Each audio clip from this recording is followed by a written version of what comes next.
On graduation day, I walked off stage with my diploma, only to hear my mom whisper for all to hear, "Don't get proud, your brother will succeed, unlike you."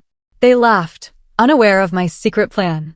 My graduation day wasn't a celebration, it was a public execution of my self-worth. As I walked off that stage, diploma in hand, my mother leaned in, and her words, sharp as daggers, loud enough for everyone to hear, sealed a promise in my heart. They would regret this. And trust me, they did. To truly understand the venom in those words, you need to know my family. I just clawed my way through college, something I was genuinely proud of. But in my family, pride was a luxury only one person was allowed, my brother Liam. 2 years younger, he was the golden child, the athlete, the charming one, the future success my parents paraded at every single family gathering. Me? I was the quiet one, the bookworm who loved tinkering with code on my laptop. To them, that just meant I was lazy, unambitious, a waste of potential. They said it often enough for me to believe it, for a long time. This wasn't subtle favoritism, it was an open secret. Liam's birthdays were a parade of new bikes, game consoles, the works. Mine? Maybe $20 in a card, a pair of socks, and a smile so forced it cracked. If Liam had a soccer game, the entire family caravan to cheer him on. My debate competitions, my science fairs? Oh, we're too busy, Jesse. I got used to seeing those empty chairs, watching other kids get the cheers my own family withheld. And if I ever dared to speak up, it was the same old refrain, "Stop being dramatic, Jesse. Not everything is about you." So, when my graduation day finally arrived, a day I'd earned with countless sleepless nights, grueling exams, and an internship I'd fought tooth and nail for alone, I let myself hope. Against all reason, I imagined they'd finally see me, acknowledge my hard work. But the moment I stepped off that stage, diploma clutched tight, that fragile hope shattered. My mom's words, a public declaration of my worthlessness, made strangers turn to me with pity. My family? All I saw were smirks, like they were in on some sick joke at my expense. What could I do? Break down in front of hundreds of people? Give them the satisfaction? No. I swallowed the lump in my throat, forced a smile for the cameras, and even clapped for Liam when he leaned over, whispering, "Don't worry, Jesse. Not everyone can be a winner." And my parents just ate it up, as if his every word confirmed their perfect vision of him. But here's the thing they didn't know. While they were busy laughing, mocking, and trying to tear me down, I had been quietly building something.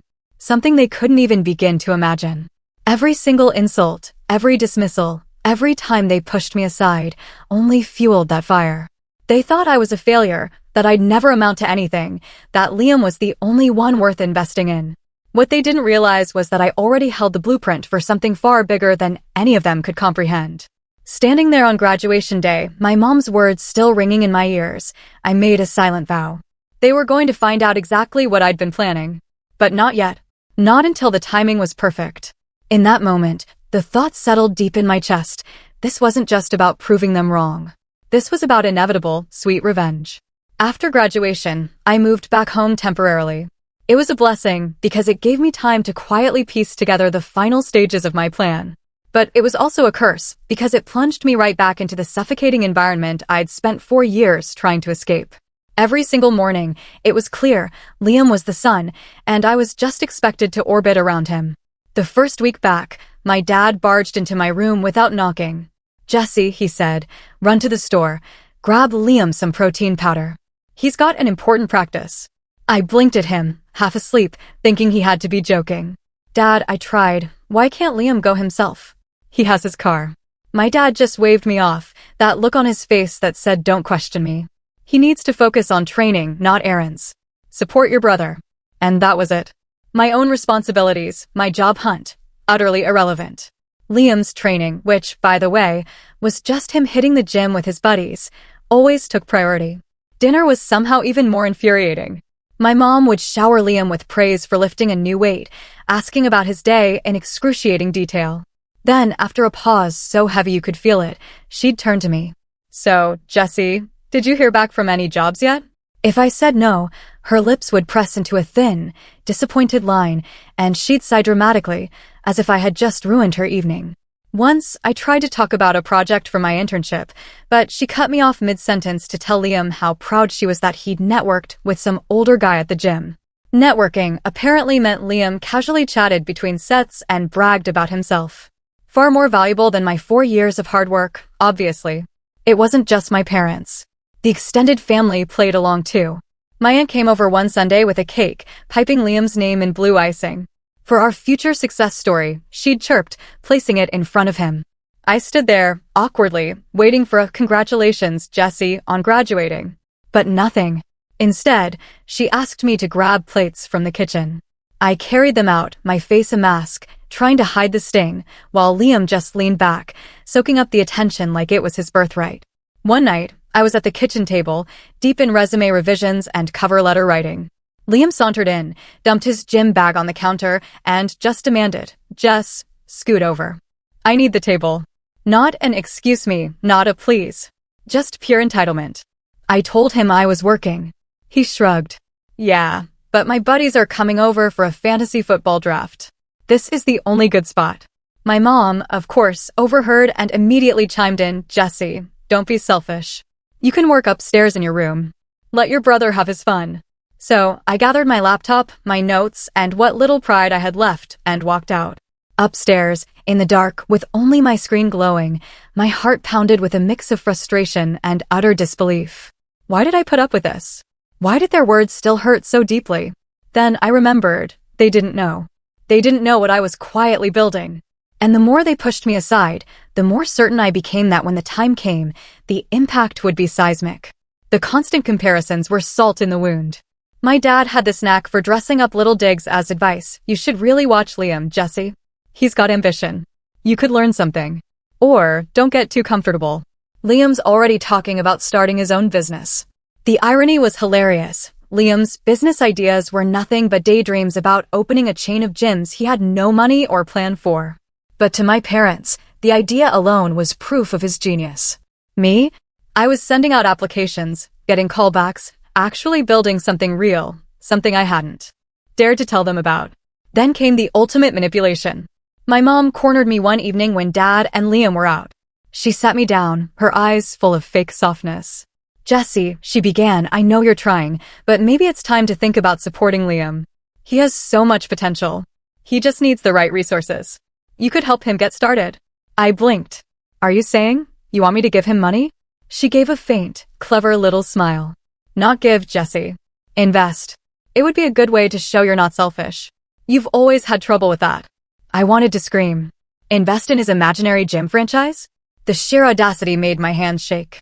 I told her I had no money to invest. She sighed, disappointed again. "Well, maybe once you get a job, keep it in mind. Family helps family." That line echoed in my ears. Family helps family. In their twisted definition, it meant I was expected to support Liam. It never, ever meant they should support me. But every slight, every manipulation, only tightened my resolve. They thought they were keeping me down. They had no idea I was planning to flip the script entirely. And soon, I get my chance. About a month after graduation, the last fragile thread of trust one had for my family snapped. I'd learned to live with the constant digs, the favoritism, the endless pressure to prop Liam up. It was painful, but it was predictable. What I didn't expect was how far they would actually go, and how brazenly they'd do it. It was a Saturday morning. I was half asleep in my room when I heard voices downstairs, my parents, Liam, even my aunt and uncle. Curiosity, or maybe a growing sense of dread, pulled me down. I crept quietly, just in time to hear my dad's voice. "We'll make sure Jesse doesn't blow it on something stupid. This is the best path forward."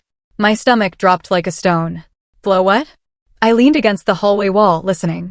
Then Liam's smug voice cut in. "I mean, it makes sense. Jesse doesn't need it. I'll put it to better use." My mom chimed in, "Exactly. Jesse will understand eventually. This is about the family." My blood ran cold. I wanted to burst in, demand answers, but I held back. I needed to know.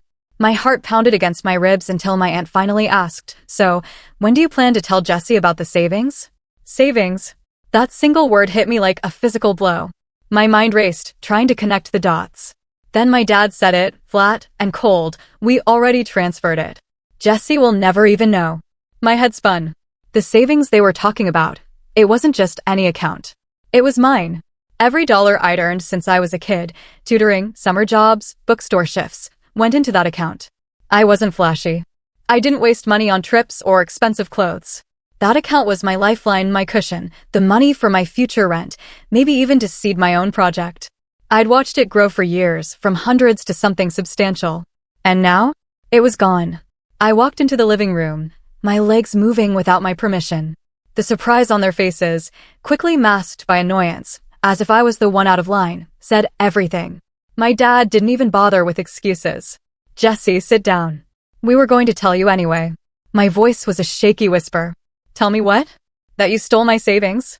My mom scoffed. "Don't say stole. We transferred it to help your brother. It's still in the family. And when Liam's gym business takes off, everyone will benefit." I just stared at her, the words dissolving into a blur of pure disbelief. "You had no right. That money was mine. I worked for it, every single cent." Liam leaned back, arms crossed, a sickening smirk on his face. "Relax, Jess. It's not like you were doing anything with it. At least this way, it's actually going towards something productive." Something inside me snapped. Not just anger, but a hollow, raw disbelief that they would cross such an unforgivable line. I'd always known they favored Liam, but to take my money I'd spent years saving, without even telling me, and hand it to him like some prize? I demanded they transfer it back immediately. But my dad just shut me down, his voice final. "It's done, Jesse. You need to think long term. Your brother is the future of this family. Sometimes sacrifices are necessary." Sacrifices. As if my life, my work, my independence were just pawns to be offered up for Liam's pipe dreams. I went upstairs, my hands trembling. I logged into my online banking. The account balance confirmed it. Empty. Completely drained.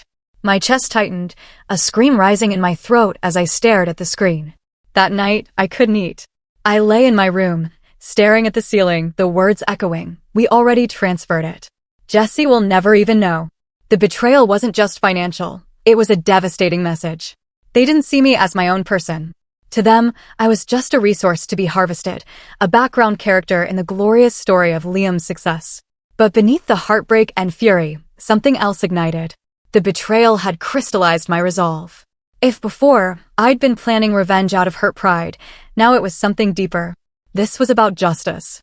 About proving, not just to them, but to myself, that I was more than the role they'd shoved me into. They thought they had taken everything. They were wrong. They had no idea about the real foundation I'd been laying, something they couldn't touch, even if they tried. And after what they did, I swore to myself, when the time came, I wouldn't just get even. I would make sure they understood exactly what it felt like to be dismissed, underestimated, and utterly betrayed. The weeks that followed were hell, but also the most transformative of my life. On the outside, I still played the part, quiet, defeated, barely eating, retreating to my room. My parents clearly mistook my silence for surrender, and Liam? He thrived on it. He strutted through the house like a king, loudly discussing business partners and gym expansions on the phone, as if his empire was already a reality. My parents ate up every word, nodding along like they were witnessing the rise of some visionary entrepreneur. But inside my room, a completely different story was unfolding. Every night, after the house settled into sleep, I worked. I poured myself into the project I'd been secretly nurturing for years.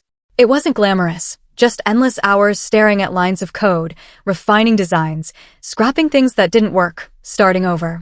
But slowly, piece by painstaking piece, it began to take shape. The secret weapon of being underestimated your whole life? People don't expect much. They don't see you coming. And that was exactly how I wanted it.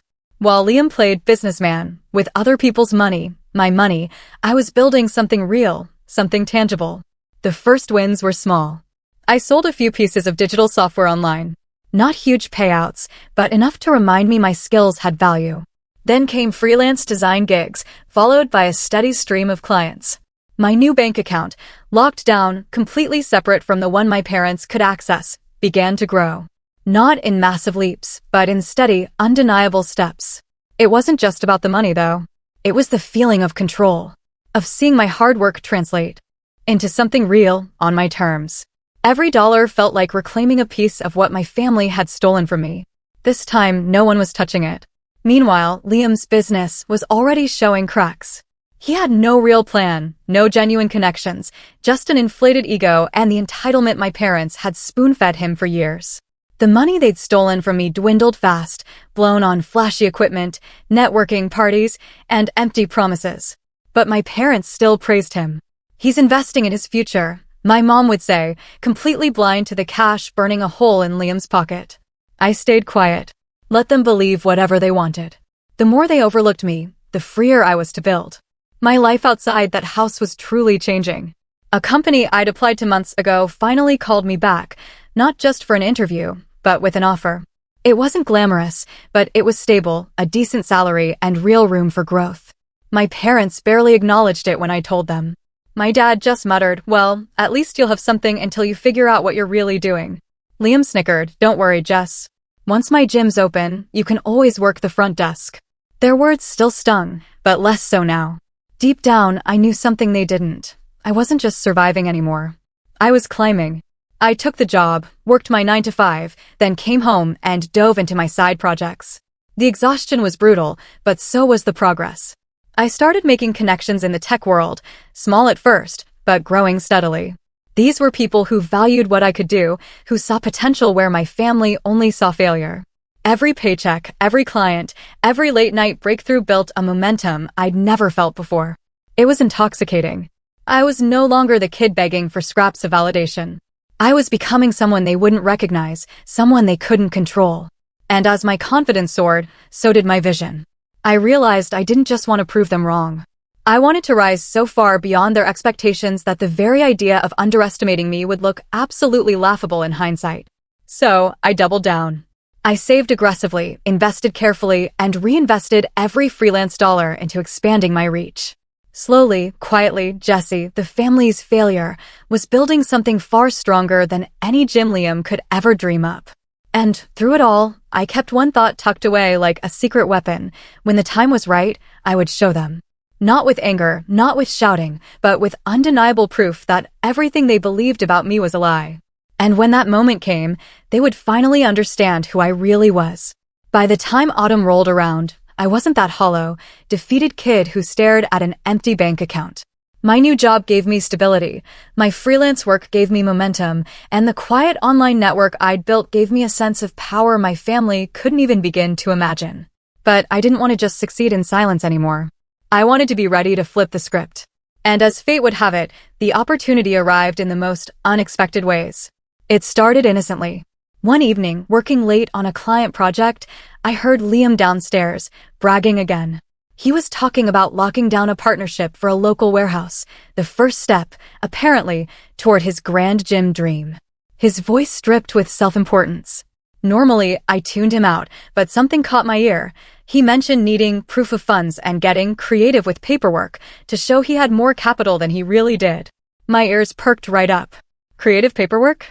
With Liam, that screamed sloppy, half-baked fraud. If he went through with it, he wouldn't just sink himself, he'd drag anyone who backed him down too.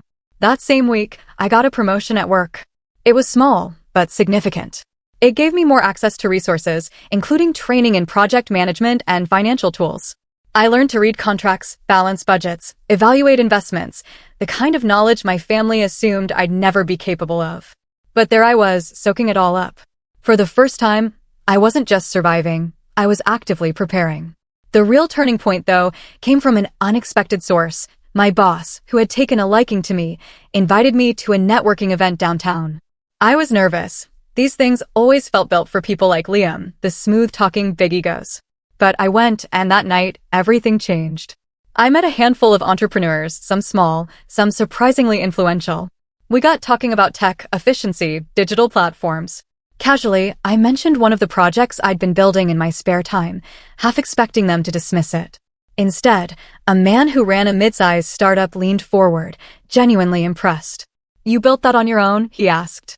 When I nodded, he smiled. "There's real potential there, Jesse. If you refine it, you could scale that." That single conversation flipped a switch in my head.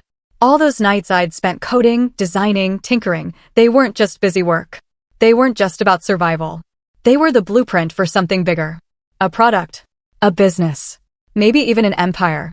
For the first time, someone outside my laptop screen had validated it. From then on, my focus sharpened to a razor's edge.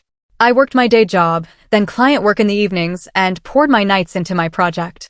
I researched LLCs, business plans, how to pitch to investors. Slowly, I was building not just an idea, but a legitimate company that could generate real revenue, real independence, and real credibility. Meanwhile, back home, Liam's empire was crumbling before it even began. The warehouse deal fell through when the owner realized Liam couldn't provide proof of steady income. My parents were furious, but instead of holding him accountable, they doubled down, convinced his big break was just around the corner. My mom even suggested, again, that I contribute financially to help him over this hurdle. I smiled politely, nodding like I'd think about it, all while knowing the truth. I was in a far, far better position than they could ever imagine. The more they underestimated me, the stronger my hand became. And the absolute best part? Liam, in his infinite oblivion, started using my laptop when his broke down. He just borrowed it one afternoon, no asking. When I got it back, he'd carelessly left open documents, drafts of business plans filled with copied templates, half-finished spreadsheets, and financial projections so laughable they belonged in a cartoon. It was a child's crude imitation of entrepreneurship. I quietly saved copies, knowing they'd be incredibly useful later. Evidence, if I ever needed it. Piece by piece, the setup was complete. I had my own growing income, a nearly finished product with real potential. And thanks to Liam's arrogance, I had access to information that could expose just how fraudulent his ambitions truly were. All I had to do now was wait. Wait for the right moment. The perfect chance to not just prove myself, but to show them the true cost of underestimating me. And deep down, I knew that moment was approaching faster than any of them realized. The opportunity to strike didn't come with fanfare or drama. It arrived quietly, almost too easily, wrapped in one of Liam's utterly predictable bursts of arrogance. It was a Sunday afternoon. The entire extended family was crammed into the living room. Liam stood center stage, waving a folder like he'd just discovered fire. "This is it," he declared. "The gym is happening. I've got a new investor lined up, and once they see this, we're rolling." My parents clapped like proud spectators, their eyes shining as if they were about to witness history. I watched from the corner, silent. The folder he held contained the exact same laughable financials I'd seen on my laptop weeks ago, copied templates, shaky projections, numbers pulled from thin air. Now, just dressed up with a cheap cover page and buzzwords he barely understood. My mom, ever the ringleader, turned to me, her eyes sharp. "Jesse, your brother needs someone who understands computers to make this look more professional. Why don't you help him?" That was it. The opening. The moment I'd been patiently waiting for. I smiled, a calm, polite smile. "Sure," I said. "I'd be happy to help." Over the next week, Liam handed me everything. His drafts, his fake contracts, even access to email correspondence with his investor. He thought I was polishing his turd, making him look good. In reality, I was quietly building a very different narrative. I meticulously compiled all his fake numbers, highlighted every single inconsistency, and backed it up with undeniable evidence, receipts from his careless spending, screenshots, bank statements he'd left open on my laptop. I didn't alter a single fact. I didn't have to. The truth, laid out plainly, was damning enough. At the same time, my project reached its own turning point. The startup founder from the networking event agreed to a second meeting. This time, to talk seriously about scaling. I walked in nervous, but I walked out with a small, but very real, investment deal. It wasn't millions, but it was enough to officially register my business and give it undeniable credibility. Enough to stand on solid ground, while Liam's empire was still built entirely on sand. The final push came when my parents decided to host a massive family dinner, extended relatives, neighbors, even family friends. All to celebrate Liam's progress. I knew instantly this was the stage. The place where I could finally pull back the curtain, not just for my parents, but for everyone who had ever looked at me like I was just a shadow to Liam's light. Dinner was loud, a buzz of excitement about Liam's big future.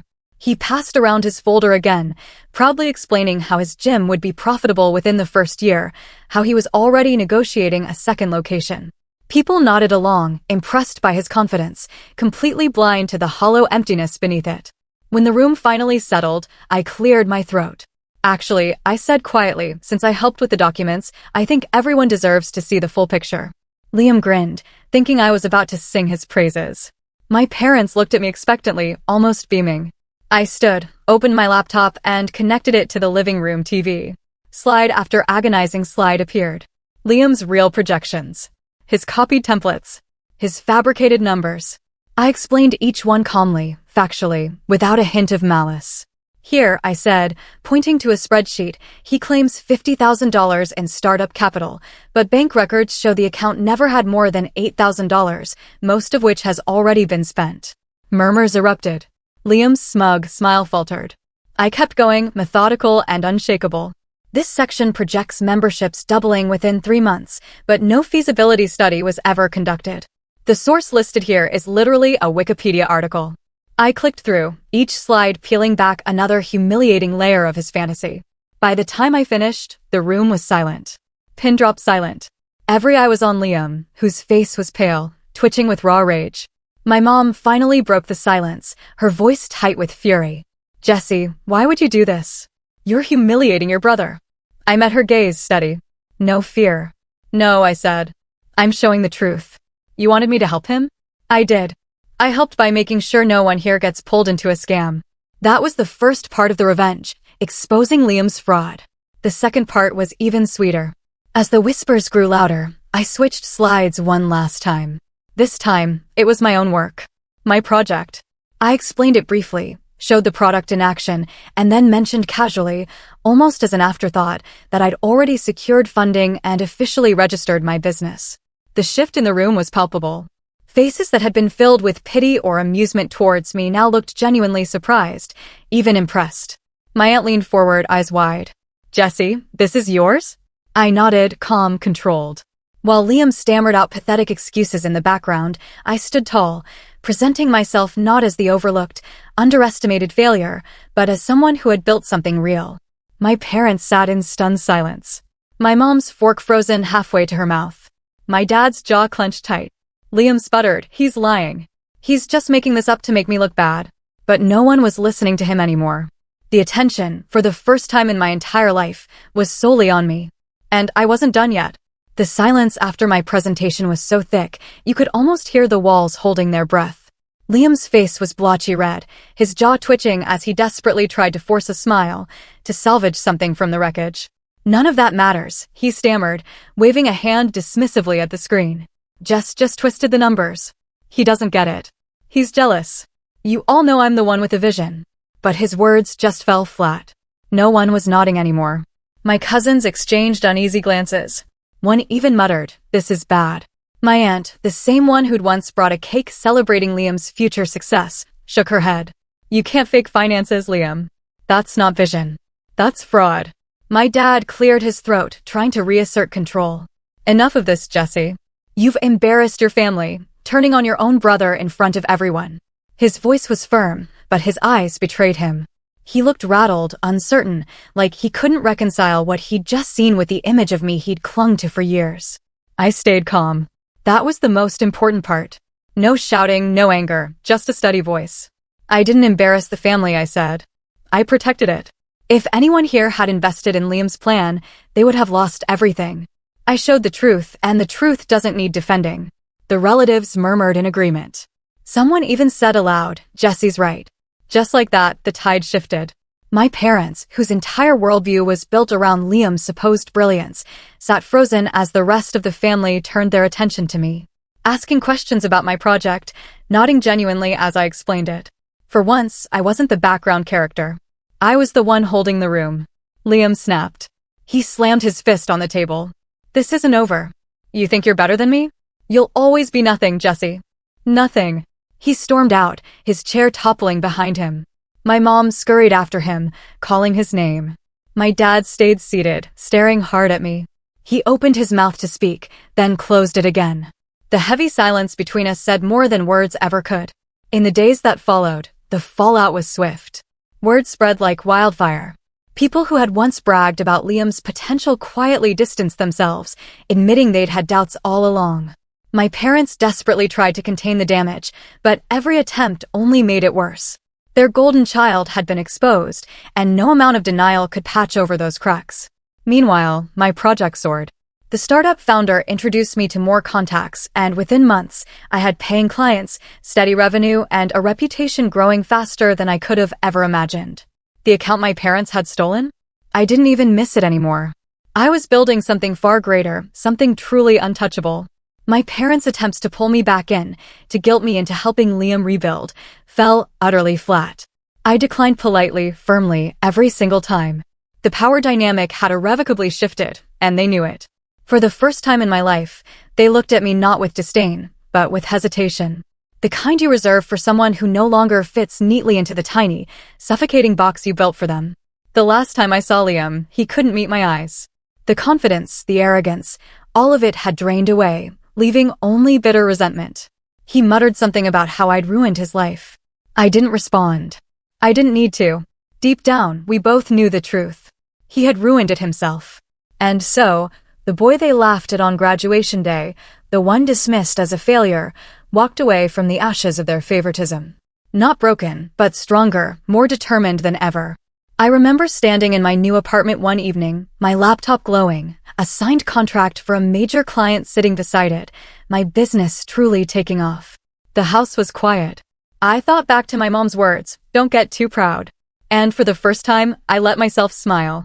Because pride wasn't the enemy. Pride was the proof that I had survived, endured, and risen higher than any of them believed I could. The final, perfect irony? They had mocked me for dreaming too small, when all along, they were the ones who couldn't see past their own narrow vision. As I closed my laptop and looked toward the future, I promised myself they would never have the power to define me again. That was the day I stopped being the family's failure and became my own undeniable success. Now, I want to hear from you. Have you ever had to fight for your own recognition or deal with blatant favoritism in your family? What would you have done if your own savings were stolen? Let me know in the comments below. I'm genuinely curious to read your stories.